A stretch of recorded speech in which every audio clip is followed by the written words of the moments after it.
ബി.ജെ.പിയിൽ തന്നെയാണ് പൊട്ടിത്തെറി ഉണ്ടായിക്കൊണ്ടിരിക്കുന്നത്. ഇന്നലെ തന്നെ ബി.ജെ.പിയുടെ ദേശീയ കൗൺസിൽ അംഗം ശിവരാജൻ പറഞ്ഞു, സ്ഥാനാർത്ഥി ഒരുപക്ഷെ ശോഭാ സുരേന്ദ്രനോ കെ സുരേന്ദ്രനോ ആയിരുന്നുവെങ്കിൽ ബി.ജെ.പി ജയിക്കാമായിരുന്നു എന്ന് പറഞ്ഞു. അത് നേരത്തെ പറഞ്ഞ അഭിപ്രായമാണ്, അതിൽ ഉറച്ചു നിൽക്കുന്നു. പക്ഷേ സ്ഥാനാർത്ഥി നിർണ്ണയം പാളി എന്ന് ഞാൻ പറയാൻ തയ്യാറാണ്. പുള്ളി അദ്ദേഹം ഇവിടെ ഈ ബി.ജെ.പിയുടെ ഒരു ഭാരവാഹിയായി നിൽക്കുന്ന കൗൺസിലറുമാണ്. അതുകൊണ്ട് തന്നെ കൂടുതൽ പറയാൻ അദ്ദേഹത്തിന് പരിമിതികളുണ്ട്. അതുകൊണ്ട് എങ്കിൽ പോലും അദ്ദേഹം അത് തുറന്നു പറഞ്ഞു. നേരത്തെ തന്നെ ശോഭാ സുരേന്ദ്രൻ സ്ഥാനാർത്ഥിയാവണം പറഞ്ഞൊരു വ്യക്തിയാണ്. പിന്നീട് ബി.ജെ.പിയുടെ ആൾക്കാർ പരസ്യമായി പറയാൻ മടിക്കുന്ന ആൾക്കാരെല്ലാം തന്നെ രഹസ്യമായി പറയുന്നുണ്ടായിരുന്നു, തീർച്ചയായിട്ടും കൃഷ്ണകുമാർ അല്ല മറ്റൊരാളാണ് സ്ഥാനാർത്ഥിയായിരുന്നെങ്കിൽ ബി.ജെ.പിക്ക് ഇവിടെ ജയിക്കാമാകുമായിരുന്നു എന്ന് പറയുന്നുണ്ടായിരുന്നു. അങ്ങനെ ബി.ജെ.പിയിലാണ് ഇപ്പോൾ ഇനി പൊട്ടിത്തെറിയുണ്ടാകുന്നത്.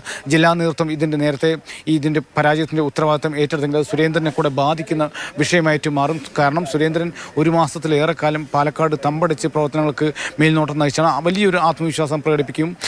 വടക്കുന്നാഥന് ശേഷം വിശാലാക്ഷി സമേതൻ എന്ന രീതിയിൽ പാലക്കാട്ട് നിന്നും സുരേഷ് ഗോപി ജയിച്ച പോലെ ഇവിടുന്ന് കൃഷ്ണകുമാർ ജയിക്കുമെന്നൊരു ആത്മവിശ്വാസമൊക്കെ പ്രകടിപ്പിച്ചിരുന്നു. പക്ഷേ അതെല്ലാം തന്നെ പോയി മൂന്നാം സ്ഥാനത്തേക്ക് പോകാതിരിക്കാൻ 2000 വോട്ടിൻ്റെ വ്യത്യാസം മാത്രമേ ഉള്ളൂ ഡോക്ടർ പി സരിനുമായിട്ട്. അതുകൊണ്ട് തന്നെ ഇടതുമുന്നണി ശക്തമായിട്ട് പ്രചാരണം കാഴ്ചവെച്ചു. പക്ഷേ അതിനുള്ളൊരു വോട്ട് കിട്ടിയില്ലെങ്കിൽ പോലും വോട്ട് കുറയാതെ കുറച്ച് വോട്ട് സരിൻ കൂടുതൽ പിടിച്ചു. പക്ഷേ കൃഷ്ണകുമാറിനെ സംബന്ധിച്ചിടത്തോളം ലോക്സഭയിൽ പിടിച്ച വോട്ട് പോലും പിടിക്കാനായില്ല. 2016 താഴെ പോയി.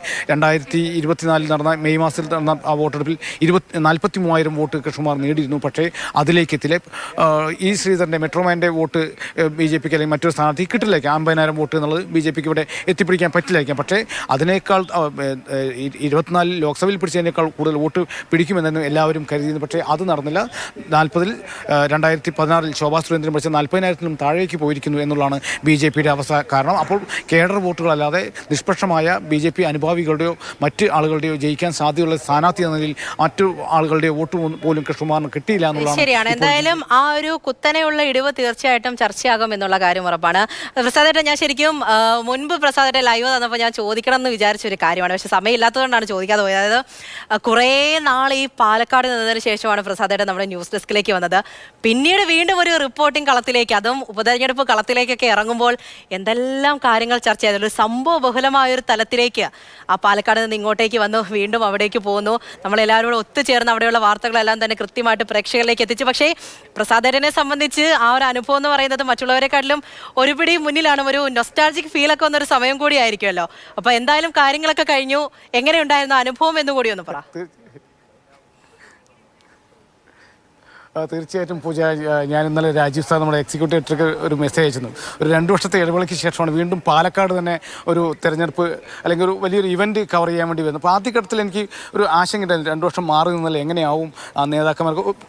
സാധാരണ ഒരു മാധ്യമ പ്രവർത്തനം സ്ഥലം മാറിപ്പോയാൽ പിന്നെ രാഷ്ട്രീയക്കാരൊന്നും അങ്ങനെ കാര്യമായി ബന്ധപ്പെടുന്ന പതിവില്ല. പക്ഷേ എനിക്ക് കുറച്ച് ബന്ധങ്ങൾ ഉണ്ടായിരുന്നു, നാട്ടുകാരനായതുകൊണ്ടാവും, അല്ലെങ്കിൽ കൂടെ പഠിച്ചത് അല്ലെങ്കിൽ സീനിയറായിട്ടും ജൂനിയറായിട്ടും പഠിച്ച കോളേജിൽ പഠിച്ച ആൾക്കാരൊക്കെ ഉള്ളതുകൊണ്ടായിരിക്കാം. ഇവിടെ വന്നപ്പോൾ വലിയ സ്നേഹം, ഓരോ പാർട്ടിയുടെയും ഓഫീസിൽ പോകുമ്പോൾ കിട്ടുന്ന ഒരു സ്നേഹം എനിക്ക് ഭയങ്കര സന്തോഷമായിരുന്നു. കുറച്ച് കാലമായിട്ട് ഇതിന്നെല്ലാം മാറി നിൽക്കുന്ന സമയത്തുണ്ടായ നിങ്ങളിവിടെ നിൽക്കുന്നില്ലേ എന്നൊക്കെ ചോദിക്കുന്നുണ്ട്. നിങ്ങൾ എന്നെ ഇവിടെ നിൽക്ക്, നിങ്ങൾ പോവല്ലേ എന്നൊക്കെ പറഞ്ഞ് നിങ്ങൾ വന്ന സന്തോഷമായി, നിങ്ങൾ അനുഭവമുള്ള ആളല്ലേ, അങ്ങനെയൊക്കെ പറയുമ്പോൾ ഭയങ്കര സന്തോഷമാണ്. പിന്നെ നിങ്ങൾ വാർത്തകളുടെ ഒരു പരമ്പര വന്നപ്പോൾ തീർച്ചയായിട്ടും നമ്മളങ്ങനെ ദിവസങ്ങൾ പോയെന്നല്ല, ഒരു മാസം കഴിഞ്ഞു എന്നുള്ളതും ഓർമ്മയില്ലായിരുന്നു. ഇപ്പോൾ എന്തായാലും ഇന്നലത്തോടെ അതും കഴിഞ്ഞു. എന്തായാലും ഇന്നും കൂടെ ഇവിടെ ഓൺ ഡ്യൂട്ടി ഉണ്ട്. വലിയ പാലക്കാട് മണ്ഡലത്തിൽ മാത്രമാണ് നമുക്ക് കൂടുതൽ വിവാദങ്ങളും മറ്റു കാര്യങ്ങളും നടന്നുകൊണ്ട് താഴെത്തട്ടുള്ള ജനങ്ങളിലേക്കൊന്നും പോകാൻ കഴിഞ്ഞില്ല എന്നാണ് ഞാൻ വിശ്വസിക്കുന്നത്. പക്ഷേ എങ്കിലും മേലെ തട്ടിൽ ഈ വിവാദങ്ങളെല്ലാം തന്നെ നമുക്ക് ഒപ്പിയെടുക്കാനും അത് കഴിഞ്ഞ് പാലക്കാട്ടുകാരാണ്, അപ്പോൾ നാട്ടുകാരാണ്. ഓരോ സ്ഥലം പറയുമ്പോഴും പെട്ടെന്ന് എന്തെങ്കിലും സംഭവം ഉണ്ടാകുമ്പോൾ ഒരു സ്ഥലത്തിൻ്റെ പേര് പറയുമ്പോൾ എനിക്ക് അവിടേക്ക് ഓടിയെത്താൻ കഴിയുന്നു എന്നുള്ളത് വലിയ ആത്മവിശ്വാസമാണ്. കാരണം കുറേ കാലം പാലക്കാട്ടുകാരനായതുകൊണ്ടല്ല, കുറേ കാലം അവിടെ ജോലി ചെയ്തു, പത്രത്തിലായാലും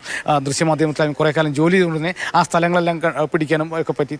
പിരായിരിയൊക്കെ തെറ്റുകൂടാതെ പറയാനുള്ള വലിയ കാര്യമാണല്ലോ. എല്ലാവരും പിരായിരിനെ പല പേരും പറയുമല്ലോ. അപ്പോൾ പിരായിരിയൊക്കെ തെറ്റുകൂടാതെ പറഞ്ഞൊരു ആത്മവിശ്വാസമുണ്ട്.